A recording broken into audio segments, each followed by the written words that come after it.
Ito ang ating bida na si Akira Uno. Isa siyang IT specialist at magaling din pagdating sa programming.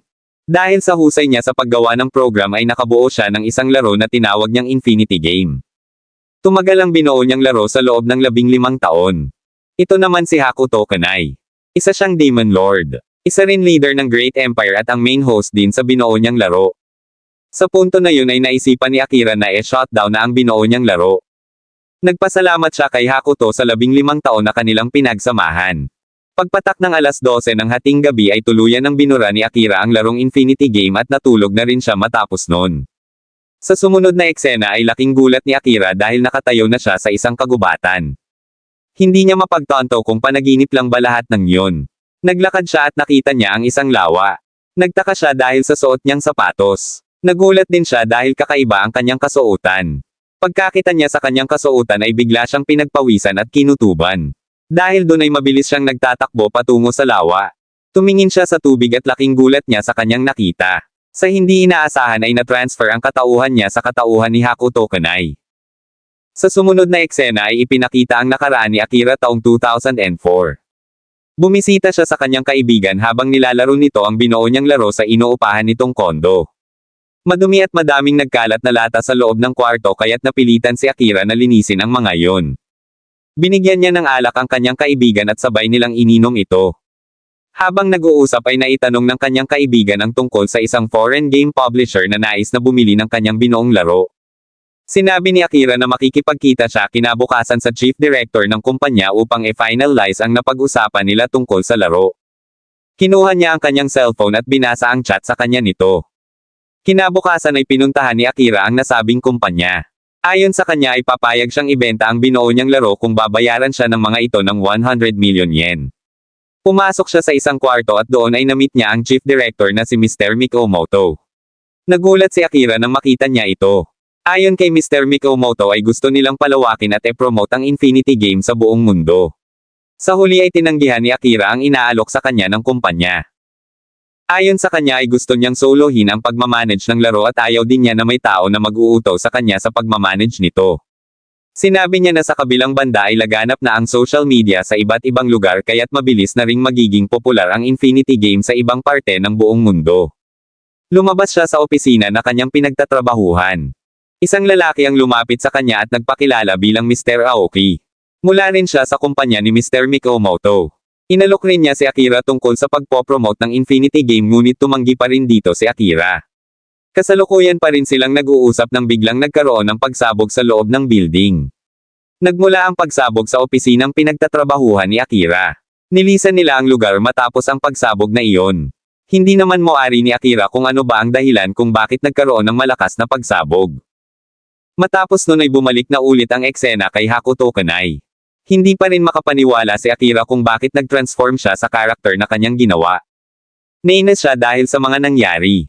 Pinakalma niya ang kanyang sarili at inisip kung guni-guni lamang ba niya ang mga ito. Inisip niya kung siya ba ay na-reincarnate sa ibang mundo gaya ng mga nababasa at napapanood niya sa mga manga at mga nobela. Napasigaw na lang siya nang maisip niya iyon. Kasalukuyan siyang nag-i-emote nang bigla siyang tawagin ng isang babae. Ang pangalan niya ay Ako. Sinabi sa kanya nito na kailangan na niyang tumakbo. Hindi moari ni Hakuto kung ano ang ibig sabihin ng babae. Habang naguguluhan sa sinabi ng babae ay biglang dumating ang isang halimaw. Nagulat si Hakuto nang makita niya iyon. Humarap kay Hakuto ang halimaw at pagkatapos ay pinausok nito ang kanyang ilong. Tinanong ni Hakuto kay Ako kung alaga ba niya ang halimaw na iyon. Sinabi rin niya na hindi nito naturoan ng magandang asal ang kanyang alaga dahil bastos ito. Itinanggi ni Ako ang sinabi ni Hakuto. Sinabi niya na isang demon ang halimaw na yun at hindi niya iyon alaga. Kinausap ng halimaw si Hakuto at sinabi niya rito na pupulbusin niya ito at padadanakin nito ang kanyang dugo.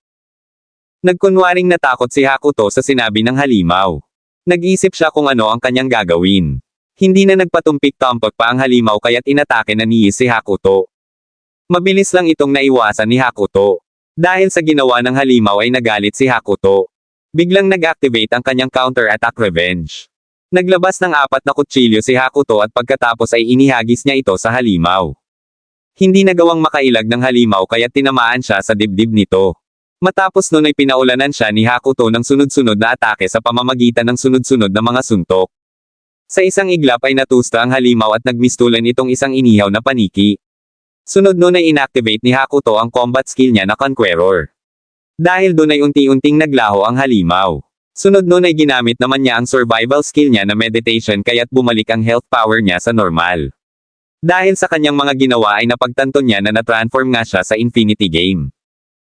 Sa kabilang banda ay gulat naman si Ako sa kanyang mga nasaksihan.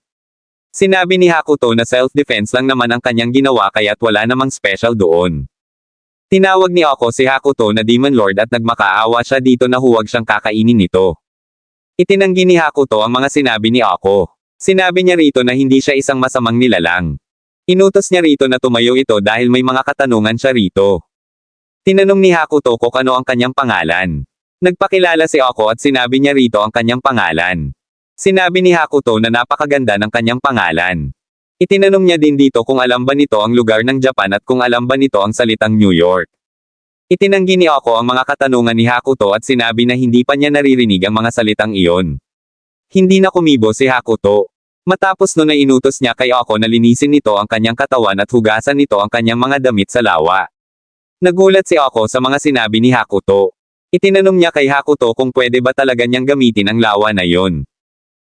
Tatanggihan sana ni Ako ang utos ni Hakuto ngunit biglang nagalit si Hakuto kaya't humingi ng paumanhin sa kanya si Ako. Matapos nun ay bigla silang naglakad. Habang naglalakad ay naalala ni Hakuto na nilagyan niya ng menu ang laro upang makita niya ang kanyang stats. Sinubukang tingnan ni Hakuto ang kanyang stats at lumitaw naman iyon.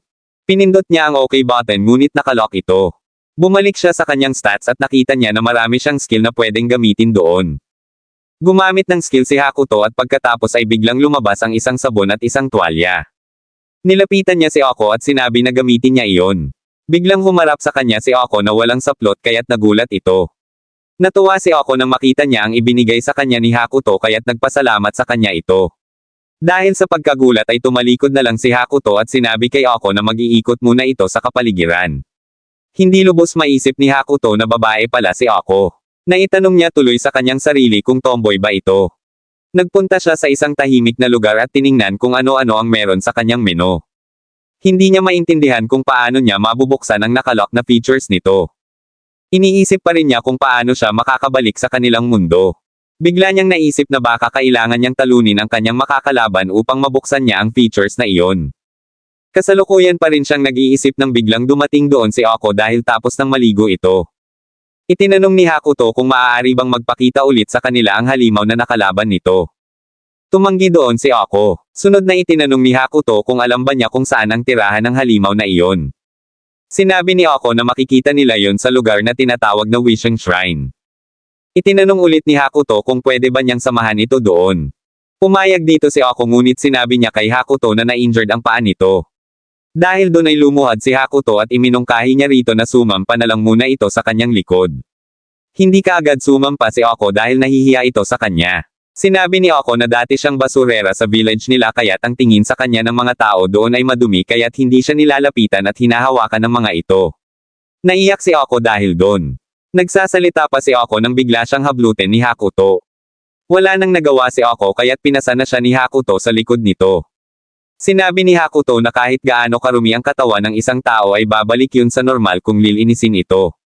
Itinanong ni Ako kung ayos lang ba talaga kay Hakuto na hawakan siya nito. Naiyak si Ako dahil iyon ang unang beses na may nakahawak sa kanya at hindi nandiri sa kanya. Sa kanilang paglalakad ay sinabi ni Ako na may kuro-kuro na maaaring tuparin ng shrine ang kahilingan ng isang nilalang kapag bumisita ito dito. Matapos nilang maglakad ay narating nila ang isang kuweba. Sinabi ni Ako na ito na ang lugar na sinasabi niya. Nakaamoy ng mabahong amoy si Hakuto kaya't tinakpan nito ang kanyang ilong.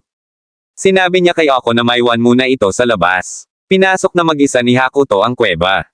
Sinindihan niya ang dala niyang lighter at pagkasindi nito ay sumambulat sa kanya ang mga patay na tao sa sahig.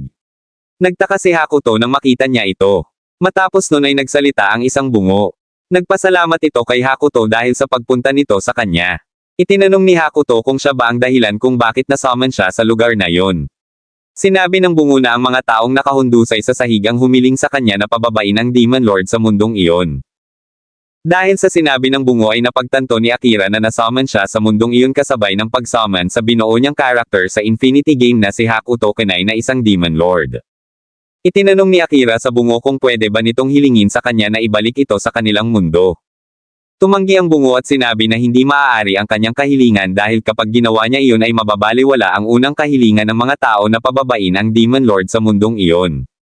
Sinubukang makiusap ni Akira ngunit hindi siya pinansin nito. Sinabi ng bungo na dahil si Akira ang panghuling bisita nito ay bibigyan niya ito ng isang singsing na wangis ng isang bungo. Sinubukang alisin ni Akira ang singsing ngunit hindi niya ito maalis. Matapos nun ay sinabi ng bungo kay Akira na sana ay matupad nito ang kanyang kahilingan at pagkatapos ay naglaho na ito. Doon na natapos ang eksena na iyon. Sa sumunod na eksena ay ipinakita si Hakuto na nakababad sa isang hot spring. Ipinakita sa eksena na ito ang iba't ibang mga karakter na nakilala ni Hakuto sa mga sumunod niyang paglalakbay. Na-meet niya ang dalawang adventurer na nakasama niya sa paglalakbay. Nakilala rin niya ang tatlong naggagandahang mga babae na mula sa Holy Kingdom. Nakasama rin niya ang isang babae at lalaki na nasummon din sa mundo na yun na tumulong sa mga naging problema niya. Matapos ang naging paglalakbay niya ay hindi pa rin siya nakabalik sa kanyang mundo. Dito na muna natin tatapusin mga idol. Ano-ano pa kayang pagsubok ang naghihintay kay Hakuto sa mundo na iyon? Yan ang ating aalamin kaya't tutok lang ng mga kapogi.